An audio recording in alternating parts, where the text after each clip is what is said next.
మోకాల నొప్పులకు ఎటువంటి సర్జరీ లేకుండా ఎపియాన్ పెయిన్ క్లినిక్ అందిస్తున్న అత్యాధునిక చికిత్స.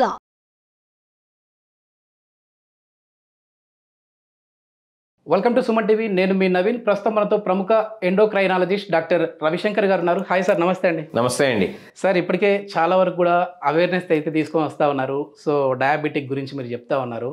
సో కొద్దిమంది అన్న మాట ఏంటంటే, అసలు మాలో ఎలాంటి లక్షణాలు లేవు, కానీ ఏదో రోగం గురించి మేము అక్కడికి వెళ్తే అక్కడ టెస్ట్ చేసినప్పుడు మాకు డయాబెటిక్ అటాక్ అయింది అంటుంటారు. అసలు మధుమేహ వ్యాధి మన బాడీలోకి వచ్చింది అని తెలిసే సింటమ్స్ ఏముంటాయి సార్? ఇప్పుడు డయాబెటీస్ అనేది ఎలా ప్రజెంట్ అవుతుంది అని కనుక చూసినట్లయితే అది రకరకాలుగా ప్రజెంట్ కావచ్చు. కొంతమందిలో కొన్ని లక్షణాలు ఉండొచ్చు, కొంతమందిలో అసలు ఎలాంటి లక్షణాలు లేకపోవచ్చు, అసిమ్టమాటిక్. కొంతమంది అయితే కనుక డయాబెటీస్ కాంప్లికేషన్స్తో ప్రజెంట్ కావచ్చు.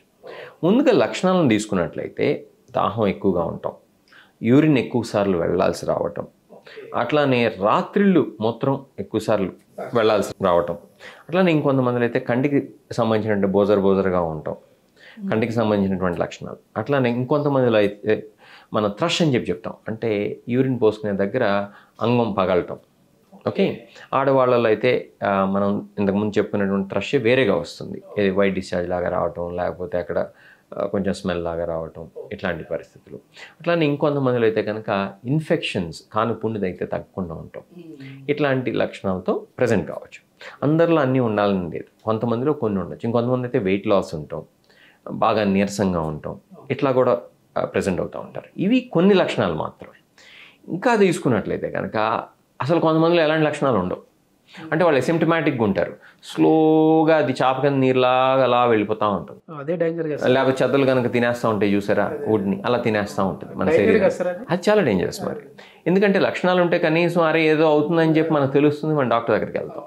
ఆ స్లోగా వస్తుంది కాబట్టి టైప్ 2 డయాబెటీస్ అసలు ప్రజెంట్ కావటం మొదలుపెట్టిన తర్వాత మనం కనుక తెలుసుకోవాల్సినటువంటి విషయం ఏంటంటే, అది కొన్ని నెలలు సంవత్సరాలుగా కూడా మన శరీరంలో ఉండొచ్చు. ఇది టైప్ 2 డయాబెటీస్ అని. టైప్ 1 డయాబెటీస్ అయితే కనుక యూజువల్గా వీక్స్ అండ్ డేస్లో ప్రజెంట్ అయిపోతుంది. టైప్ 1 డయాబెటీస్ అంటే ఏంటంటే ఇన్సులిన్ మాత్రమే ఇవ్వాల్సినటువంటి డయాబెటీస్. టైప్ 2 డయాబెటీస్ అయితే కనుక ట్యాబ్లెట్స్తో కూడా ట్రీట్ చేసుకోవచ్చు. ఓకే, సో టైప్ 2 డయాబెటీస్ అనేది స్లోగా ప్రజెంట్ అవుతుంది అనమాట ఎక్కువ మందిలో. కాబట్టి లక్షణాలు ఏమీ లేకపోయినా కూడా రిస్క్ ఫ్యాక్టర్స్ ఉన్నట్లయితే కనుక డయాబెటీస్ రిస్క్ ఫ్యాక్టర్స్ టెస్ట్ చేయించుకోవాలి. ఆ విషయానికి వస్తామండి. ఇక మూడవ సందర్భం ఏంటంటే కాంప్లికేషన్స్తో ప్రజెంట్ అవడం. అది ఇంకా దారుణం. కాంప్లికేషన్స్ అంటే ఏంటి? హార్ట్ అటాక్, లేకపోతే బ్రెయిన్ స్ట్రోక్, లేకపోతే ఎరెక్టైల్ డిస్ఫంక్షను, లేకపోతే జుమ్ అని చెప్పి నరాలు కాళ్ళు మంటలు బగబగా మండుతున్నట్టు ఉండటము, లేకపోతే కిడ్నీ సమస్యలు ఆల్రెడీ వచ్చేసిన తర్వాత టెస్ట్ చేస్తే తీరా చూస్తే షుగర్ వల్ల రావటము.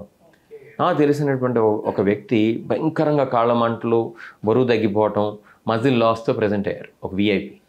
తీరా టెస్ట్ చేస్తే ఆ విఐపికి ఆయన మెడికల్ సైడే ఉండేవారు.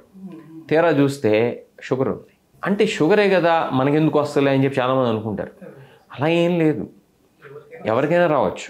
ముఖ్యంగా ఫ్యామిలీ హిస్టరీ ఉన్నా, లేకపోతే ఊబకాయం ఉన్నా, లేకపోతే సెడెంటరీ లైఫ్ స్టైల్ లీడ్ చేస్తున్నా, లేకపోతే బ్లడ్ ప్రెషర్ లాంటి ప్రాబ్లమ్స్ ఉన్నా, లేకపోతే స్మోకింగ్ అలవాటు ఉన్నా, లేకపోతే సరిగ్గా నిద్రపోయేటువంటి అలవాటు లేకపోయినా, ఇట్లాంటి పరిస్థితుల్లో ఇంకా ఎక్కువగా వస్తుంది. కాబట్టి మనం తెలుసుకోవాల్సిన విషయం ఏంటంటే డయాబెటీస్ లక్షణాలు తెలుసుకోవాలి. డయాబెటీస్కి కనీసం సంవత్సరంగా ఒకసారి ఇండియన్స్ అందరూ చెక్ చేసుకోవాల్సినటువంటి అవసరం ఉంది, అడల్ట్స్ అందరూ. ఎందుకంటే మనందరికీ రిస్క్ ఫ్యాక్టర్స్ ఎక్కువ, ఏదో ఒక రిస్క్ ఫ్యాక్టర్ ఎవరో ఒకరికి ఉంటుంది. ఫ్యామిలీ హిస్టరీ, తల్లిదండ్రుల్లో షుగర్ లేనటువంటి వాళ్ళు వస్తుంది, పేరెంట్స్లో షుగర్ లేనటువంటి వాళ్ళు, అలానే సెడెంటరీ లైఫ్ స్టైల్ లేనటువంటి వాళ్ళు, అట్లానే స్మోకింగ్ అలవాటు లేనటువంటి వాళ్ళు, అట్లానే బ్లడ్ ప్రెషర్ లేనటువంటి వాళ్ళు, అట్లానే నిద్ర ఎప్పుడూ పోయేటువంటి వాళ్ళు, అట్లానే ఒబేసిటీ లేనటువంటి వాళ్ళు, వీటిల్లో ఏదో ఒక మనం రిస్క్ ఫ్యాక్టర్ని తీసుకున్నట్లయితే ఏదో ఒక టిక్ బాక్స్ అయితే పెడతారు అందరూ. సో ఈ యొక్క రిస్క్ ఫ్యాక్టర్స్ ఏవైతే ఉన్నాయో అవి లేనటువంటి వాళ్ళు అసలు ఇంచుమించు లేరనే చెప్పుకోవాల్సి ఉంటుంది భారతదేశంలో. కాబట్టి మనం సంవత్సరంకి ఒకసారి షుగర్ టెస్ట్ అయితే చేయించుకుంటాం, మినిమం నెసరీ అని చెప్పి నా అభిప్రాయం. అదంతా చాలా సింపుల్ టెస్ట్. ఓకే, పెద్ద ఖరీదైనటువంటి పరీక్ష కూడా కాదు. ఆ సింపుల్ టెస్ట్ చేయించుకున్నట్లయితే షుగర్ కనుక్కున్నట్లయితే బయటపడుతుంది. మీరు ఉదాహరణకి ఇన్సూరెన్స్ ఏజెంట్స్ని కనుక తీసుకున్నట్లయితే వాళ్ళు మీ దగ్గరకు వచ్చినప్పుడు ఒకటే చెప్తారు, సో టెస్ట్లు చేయాలండి అని చెప్తూ ఒకసారి బ్లడ్ టెస్ట్ కూడా, షుగర్ టెస్ట్ కూడా చేయించాలండి, లేకపోతే ఇన్సూరెన్స్ పాలసీ రాదండి అని చెప్తూ ఉంటారు. ఎందుకు చేస్తున్నారు? మీ ప్రీమియం అనేది దాన్ని బట్టి డిసైడ్ అవుతుంది కాబట్టి. అంటే ఎంత హై రిస్క్ అయితే షుగరు, బీపీ అవి చేపిస్తారు. కాబట్టి మన సంవత్సరంకి ఒకసారి భారతదేశంలో ఉండేటువంటి వాళ్ళు, ఈ రిస్క్ ఫ్యాక్టర్స్ ఉండేటువంటి వాళ్ళు చేయించుకుంటే మంచిది. మీరు చెప్తా ఉంటే, మీ ఇంటర్వ్యూ వింటా ఉంటే నేను ఇంతవరకు షుగర్ టెస్ట్ చేయించుకోలేదు. సో ఇంటర్వ్యూ అయిపోయిన వెంటనే చేయించుకోవాలన్నట్లుగా సింపుల్ టెస్ట్, అది చాలా సింపుల్ టెస్ట్. అది చేయించుకోవడం వల్ల కొంతమేరకైనా మనం స్క్రీన్ చేసుకోవచ్చు, మనం జాగ్రత్తగా కూడా ఉండొచ్చు. సెడెంటరీ లైఫ్ స్టైల్ కనుక మనం తీసుకున్నట్లయితే చాలామంది ఏం చేస్తున్నారు, డెస్క్టాప్ జాబ్స్ అయిపోతుంది. ఉపకాయం విషయాన్ని తీసుకున్నట్లయితే భారతదేశంలో సుమారు 20% మంది, 25% మంది ఒబెసిటీ బారిన ఆల్రెడీ పడి ఉన్నారు. అలానే బ్లడ్ ప్రెషర్ని ఇంతకుముందు చెప్పే కదా కొన్ని criteria, family history, hyper tension, obesity, అట్లనే సెడెంటరీ లైఫ్ స్టైల్, అట్లనే స్మోకింగ్, వీటన్నిటిని కనుక క్రైటీరియా కనుక తీసుకున్నట్లయితే, ఇంతకుముందు పాలిసిస్టిక్ ఓవేరియన్ సిండ్రోమ్ రావటం, జస్టేషనల్ డయాబెటీస్ అంటే ప్రెగ్నెన్సీలో కనుక వాళ్ళకి ఇదివరకు షుగర్ వచ్చినట్లయితే, ఈ క్రైటీరియా అన్నీ కనుక తీసుకున్నట్లయితే వాళ్ళకి ఏదో ఒక క్రైటీరియా అయితే టిక్ బాక్స్ పెడతారు. టిక్ బాక్స్ పెట్టనటువంటి వాళ్ళు చాలా తక్కువ మంది. వాళ్ళకి రిస్క్ తక్కువగా ఉన్నట్టు, మిగతా వాళ్ళందరికీ రిస్క్ ఎక్కువగా ఉన్నట్టే. రిస్క్ ఎక్కువగా ఉన్నప్పుడు ఇన్ని జబ్బులు కారణమైనటువంటి డయాబెటీస్ మనం ఎలా శ్రద్ధ చేస్తాం?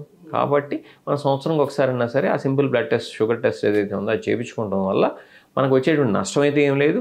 ఎర్లీగా మనం డిటెక్ట్ చేసి వచ్చేటువంటి కాంప్లికేషన్స్ ఏవైతే ఉన్నాయో అవి రాకుండా చూసుకునేటువంటి ఆస్కారం ఉంటుంది. కాబట్టి నా ఉద్దేశంలో సంవత్సరంకి ఒకసారి కనీసం ఈ షుగర్కి సంబంధించినటువంటి బేసిక్ టెస్ట్ ఏదైతే ఉందో అది కనుక చేయించుకున్నట్లయితే భారతదేశంలో ఉండేటువంటి అడల్ట్స్ అందరూ మనకి ఆ షుగర్ వ్యాధి వచ్చిందా లేదా, ఒకవేళ రానట్లయితే మనం ఏ స్టేజ్లో ఉన్నాం, అంటే వచ్చేటువంటి రిస్క్ ఉందా, ప్రీ డయాబెటీస్లో ఏమైనా ఉన్నామా ఆ స్టేజ్లో అనేటువంటి విషయాన్ని మనం తెలుసుకోగలుగుతాం.